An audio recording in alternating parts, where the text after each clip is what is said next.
Сайн байцгаана уу? Та бүхэндээ энэ өдрийн мэндийг хүргэе. Өнөөдөр та бүхэндээ зориулаад хөрөнгө гэж юу болох, за хөрөнгөөр хэрхэн талах барьдаг талаар товчхон бичлэг бэлтгэе гэж бодлоо. За юуны төрөнд өөрийгөө танилцуулъя. Намайг Мөх Чаргал гэдэг. За би өөрөө хөрөнгөний талах барьц сурцгаая бүлгийн админ. За мөн талхчны жаргал хуудсыг хөтэлдэг юм аа.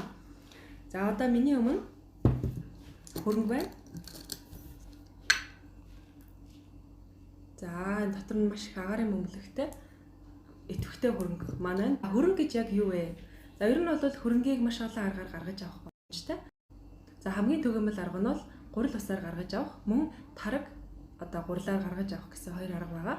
За түүнчлэн би хэмээлээр хэрхэн гаргаж авах бичлэгийг талхчны жаргал хуудсанда бэлтгэж одоо тавьсан байгаа. Та бүхэн бас дараа нь сонирхоод үзээрэй. За энэ бол зөвхөн 3 арга. За үүнээс цаашлаад та маш олон төрлийн одоо жимсээр гаргаж авах боломжтой. За бүр пяваар гаргаж авах боломжтой тийм ээ. Ингэний хоорон хүртэл ашиглаад гаргаж авдаг. За тэгэхээр өөрт байгаа одоо тэр бололцоогоо ашиглаад хөрөнгөө гаргаж авна гэсэн үг. Бидний амьсгалж буй агаар, хурц мэдэрч буй газар шороо, гадаргуу болон бидний эргэн тойронд ашигтай амьд организмууд оршиж байдаг. За одоо би та бүхэнд маш энгийн жишээ хэлж өгье. Жишээлбэл бид нэр одоо нэг гурлаа зураад 2 хоног мартаад ороход гурил исчихсэн байдаг тийм ээ. Эсгэлэн үнэртэй болчихсон.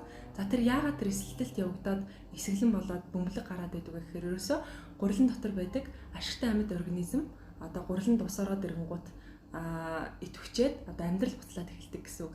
Тэгэхээр нэгсэндээ таны зуураад орхисон гурил хүртэл хөрөнгө болох бүрэн боломжтой.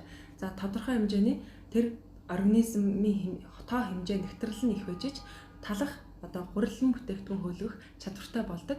За тэгэхээр бид нэр ганц удаа хөөлгөөд орхисон, эсгээд орхисон зурмгаараа шууд талах барихын оронд бид нар тэр хөрөнгөө илүү идэвхтэй болохын тулд одоо 5-7 хоног хооллож гэж ярьдаг. Хооллож байгаад тэрийг одоо хэрэгэлдэг.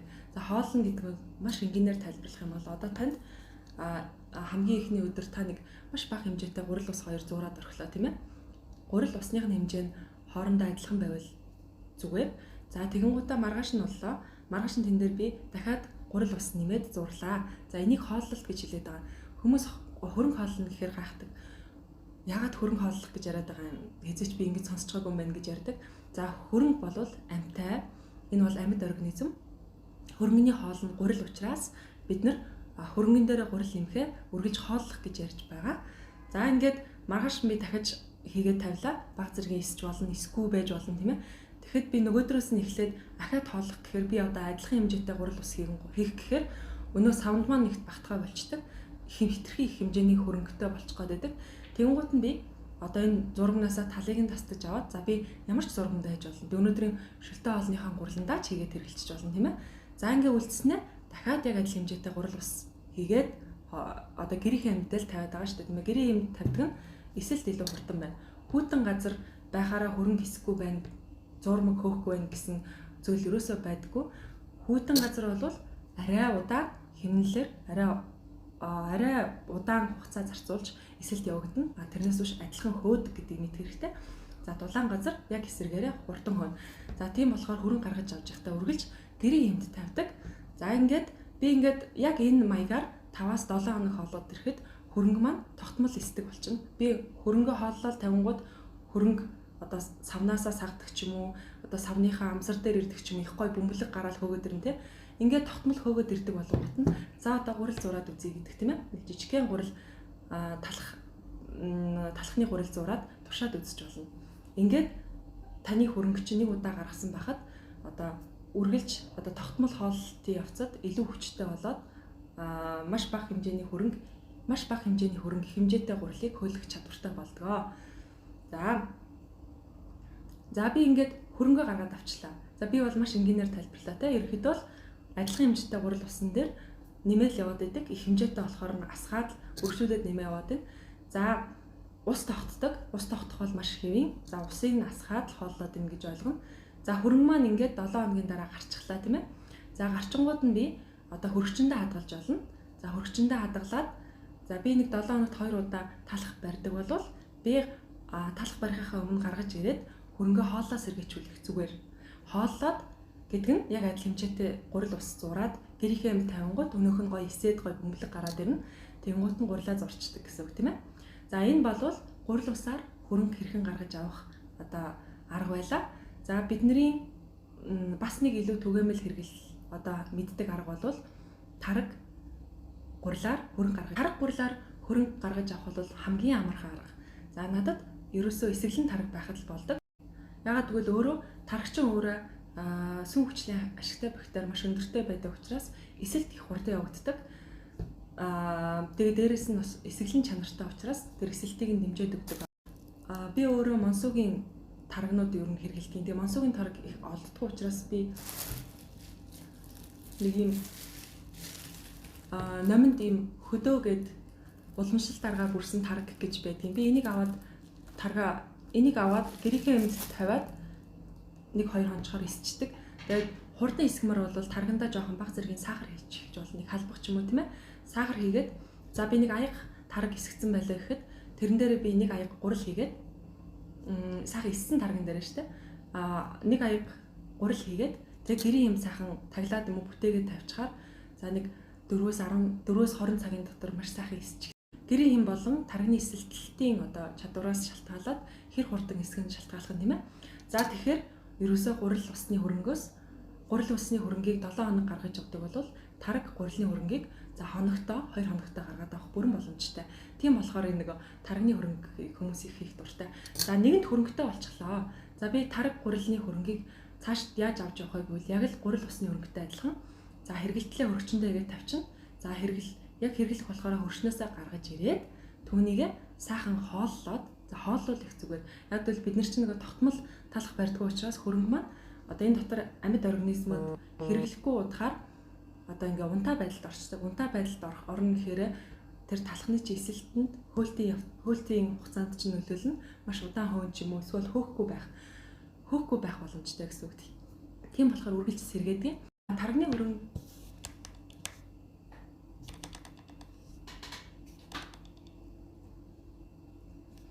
тарганы хөрөнгөө гаргаад авчихаар яг гурил усны хөрөнгөтэйгээ адилаар за хэрэглэх хүртлээр хөрөгчөндөө игээ хадгалчих болно. За хэрэглэх болохоор гаргаж ирээд гурилаа зураад явж болно. За хэрвээ хөрөнгө чинь одоо хитрхи удаа хэрэглэгдээгүй хөрөнгө бол яаж харагдах вэ гэхээр бөмбөлөггүй одоо ус гүйцэн ч юм уу байдаг.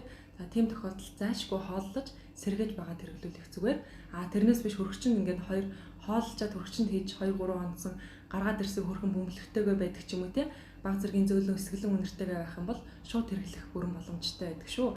За тэгээ хөрөнгө хооллолтын талаар миний бэлтгэсэн бичлэг байгаа. Хэрвээ энэ бичлэгийг та YouTube-ээр үзэж байх юм бол одоо бичлэгний маань линк дээр гарна. За одоо ингээ хөрөнгөтэй болчлаа. Хөрөнгөө хэрэглээг үедээ хөрөгчөндөө хадгалах юм байна. Хэрэглэх үедээ гаргаад ирэх юм байна тийм ээ. За ингээд хооллохоос гадна за би ингээд нэг удаа хөрөнгөтэй болчих юм бол гурлаа зураад за талхаа жигнэхээс өмнө зурмнаасаа хөрөнгөө тасдаж авах бас боломжтой. За тэгэхээр тэр үед яадаг гэхээр би гурлаа сайхан зураад гой хөөгөөд ирэнгуут нь одоо шилэн савнд ч юм уу ямар нэгэн савнд хийгээд нөгөө зурмнаасаа нэг хэсгийг тасдаж аваад тэгээ энийг хөрөгчөндөө яригчиж болно. За тэгээд дараагийн удаа талх барих хэрэг гарахаараа өнөө зургийнхаа хэсгээрээ гурлаа зураад дахиад дараагийн хөрөнгөө авч болно. За энэ бол хамгийн бас энгийн арга нь. Эсвэл бол хатаач хадгалж болно, хөлдөөж хадгалж болно. За хөлдөөхийг бол нэг дэмждэггүй. Хөлдөөхөр хөрөнгийг буцаад сэргээхэд жоохон ажиллагаатай. Тэрний оронд хатаацсан зүгээр. За хатаацнаас хамгийн амархан хөрөгчөнд хадгалах байдаг шүү. За хөрөгчөнд бол сараар битээ жилээр хадгалчаад буцаагаа сэргэх боломжтой. За мөн хэрвээ энийг YouTube-оор үзэж явах юм бол би хөрөнгөө маш удаан хадгалагдсан одоо хуучин хөрөнгөө сэргээх бичлэгийг дээр линкийг би бас хуваалцчихна. За ингээд хөрөнгөө гаргаад авчихлаа. Ингээд анхныхаа талхыг барих боллоо тийм ээ.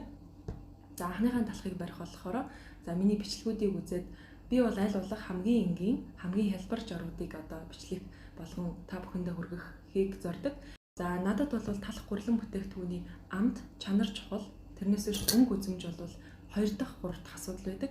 Тэгэхээр би бол хизээч одоо дотроо том агаарын бөмбөлөгтэй талх одоо барихад агаардаг ч юм уу тийм ээ. Тэр дотоод ширхэг, тэр тусмаа талхны доторх ширхэг нь одоо жижигхэн байх тусмаа, зөөлөн жижигхэн байх тусмаа одоо дээр нь масл төрхөж тэгэхэд гоё идэг штэ тийм ээ.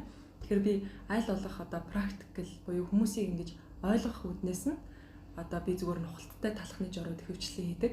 Нухагч амархан штэ тийм ээ. За ер нь болвол хөрөнгө хэр их зурмөнд ордог гэвэл 1 кг тутамд ойролцоогоор 100-аас 300 г хөрөнгө буюу одоо гурилны 10-аас 30% нь хөрөнгөө тохируулж гинэ л гэсэн. За усны хэмжээг бол та бүхэн өөрийнхөө одоо зурах одоо өөртөө их тохиромжтойгоор хийж болно. Одоо 1 кг-д 60-аас 80% буюу 600-аас 800 г-аар хийх боломжтой. Тэрнээс дээш хийж болно, доошоо хийж болно. Тэгэхээр та хэр шингэн зурмагтай ажиллаж чадах уу, хэр одоо өтгөн танд амар байдгүй тийм ээ. Өтгөн зурах тусмаа зурмагч нь талах чинь жоохон хуурай болох гээд байна. За шингэн байх юм бол эсэргээрээ одоо зөөлөн хөвсгөр талах болдог. За тийм байна. За би ерөнхийдөө миний талах барьдаг арга бол их амархан. Би хөрөнгөө одоо миний хөрөнгө бэлэн байна. Одоо хөрөнгө маань би хөрөнгөө өгчтэй ингээл тийм хөрөнгөнийхөө би савг нэг угаагаад идэх болохоор жоохон бохор харагдаж магадгүй. Гэхдээ бол заавал угаагаад ах шаардлагагүй. Эрүүл хөрөнгөний сав угаасаа тийм муухай болно гэж байхгүй. Энд үргэлж энд бол дандаа ашигтай бактериуд байгаа учраас тийм ээ. За хөрөнгө муудна гэж бас байдгийн. Гэхдээ ингээ байнга тогтмол хооллоод ивэл яахч вэ? Ягаан юм уу шар толд гараад ирэх юм бол муудна, хөгцрүүл муудна. За бусдаар бол яач ч хар ус тогтсон тийм их ус тогтсон. За хатсан ч байна уу тийм ээ. Ер нь бол буцаагаад сэргээж авах бүрэн боломжтой. Хөрөнгө бол их ам бөхтэй шүү. За хүмүүсийн донд бол нэг буруу ойлголт байдаг. Хөрөнгөний талхыг хөрөнгөний талх гурлан бүтээгдэхүүнийг маш завтай хүмүүс л хийдэг гэж боддог. Ягаад гэвэл за хөрөнгөөр талах гурлан бүтээгдэхүүн хэсгэд эсэлтийн хугацаа доотлон 6 цаг, 24 цаг 2 өдрөөр хийх боломжтой байдаг. За тэгэн гут чинь их л завтай хүмүүс хийх юм шиг санагддаг. Гэхдээ үгүй. Учрыг нь олоод аргыг нь мэдчих юм бол маш амархан. Та одоо хүссэн үедээ хөрөнгөө та хооллоод өрчөндөө орчиход 7 хоногийн дараа ч гэсэн ашиглахад дахин хооллохгүйгээр эргэлж болно. За ингээд хөрөнгөө би гаргаж ирээ. За би өнөөдөр өглөөнөөс орой хүртэл ажилтаа байдаг бол би өглөө гурлаа зурчаад явахаас өмнө за би тэгээд гэрээсээ гарах хүртлээр гэрийнхээ жоохон хөөлөж агаад тэгээ хөргөчөндөө игээд орхиж болно зурмгаа. Ажлаасаа хурж ирээд өнөөхөө гэрийнхээ юмдаа гаргаж тавиад нөгөө чинь гоё исээд эхлэв штэ тийм ээ, аль хэдийн исээд эхэлсэн байсан. Тэгээд унтахаасаа өмнө жигэнчиж болно. Эсвэл унтахтаа гурлаа зурж ороход гэрийнхээ юм тавьж ороход өглөө нь босоод жигнээд яваад өгч болно. За эсвэл хагас битэнсэн өдрүүдэд одоо хид хидээр нь хийгээд сайхан хөлдөөгөөд орчих юм бол дараа нь шинээр нь идэх бүрэн боломжтой. За яагаад хөрөнгөний талх гурлан бүтээгдэхүүн идэх хэрэгтэй вэ гэвэл за нэгт шимт хижээл сайтай. Яагаад шимт хижээл сайтай вэ гэхээр энэ ашигтай хөрөнгөнд байгаа ашигтай амьд организм нь олон цагийн эсэлтэлтийн явцад гурлан дахь одоо бидний задлж чадахгүй тэр зүйлсийг задлаад өгдөг. Жишээлбэл цавуулга байна тийм ээ. За цавуулгыг задлана, за сахарыг задлана, за бусад одоо биднэрт одоо хоол боловсруулах эргэтэн системд маань хүндрэл учруулдаг. За яагаад битгий гурил идгээд байгаа юм тийм ээ? Тэр гурилыг чинь зөв боловсруулахын зааж өгөхгүйгээр тэгжилээд нь шүү дээ тийм ээ. Хөрөнгөөрөө эсгээд боловсруулад идэх юм бол тэр нь биднэрт хамаагүй одоо шингээхэд амар тусдаг. За цаашлаад биднэрт одоо бүрэн гурилнаас бүрэн хэмжээний шимт хичээлийг авах боломжийг хангаж өгдөг. За энд гуриланд буудаан фитийн хүчил гэж зүйл байгаа. За тэр хүчлээс болоод бид нар хэрэгтэй амин тэмээ авахгүй тийм ээ. Авахгүй тэр бол ингээд амин тэмээг задлахад цаад учруулдаг зүйл байгаа юм л да. Тэгээд одоо эмчнэр одоо их мэдлэгтэй хүмүүс бүхэл үрээр хийсэн одоо талх идчих юм уу ингээд хэлээд байна тийм ээ. Тэгсэн чинь бид нэр тэр дотор нь байгаа тэр олон амьд одоо эрдэс бодис тэр гой юмнуудыг бид нэр бүрэн шууд ингэж чадах уу тийм ээ. Тэр бас эргэлзээтэй байхгүй. Тэгэхэд хөрөнгөөр эсгээд эхлэнгууд хөрөнгөөр тэр фитийн хүчлэн задраад бид нэр тэр амин тэмээ авах боломжтой болж эхэлдэг.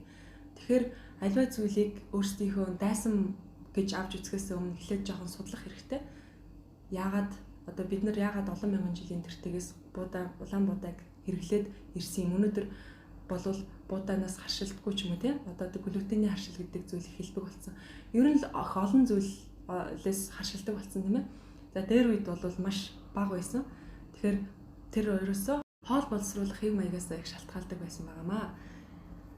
За ингээд та бүхэн ямар ч хичнээн завгүй байсан гэр бүлдээ цаг зав зарцуулаад хөрөнгөөрөө талах гурлан бүтээгдэхүүнээ эсгэж хэрэгжилж байгаарай. Тэгээд нэг аргыг олчих юм бол амар байдгийн. Ганц удаа хөрөнгөтэй болчих гэр бүл найз нөхдөдтэй дамжуулаарай. Ингээд над бол одоо ерөөсөл бүгдээрээ л айл болгон л гэртээ талах шинхэн талхны үнэрийг үнэртүүлээд л гэр бүлээрээ тойрч суугаад хамтдаа иддэг тэр баяр баясгалан мэдрээсээ тийм ээ халуун талхан дээр цэцгийн тос хайлуулад идэх ямар гоё идэг лээ тийм ээ. Тэр аз жаргалыг хамтдаа мэдэрч байгаасаа гэж хүсдэг. Тэгээд та бүхэндээ бичлэгийн маань эхнээс нь дуустал үзсэнд баярлалаа. Ингээд дараагийн удаад бүгдээрээ одоо аль нэг сэдвээр нь тус тусад нь ярилцаад явж болно. Одоо энэ гол зорилго бол ийм чухал зүйлийг би аль болох энгийнээр тайлбарлаад та за би өнөөдрөөс эхлэе гэж бодож л байвал миний тэр зорилго бүтнэ гэсэн үг. Тэгээ та өөрөө сурчаад ээждээ зааж өг, найздаа зааж өг тийм ээ. Ингээд бичлэгийн маань дуустал үзсэн та бүхэндээ баярлалаа.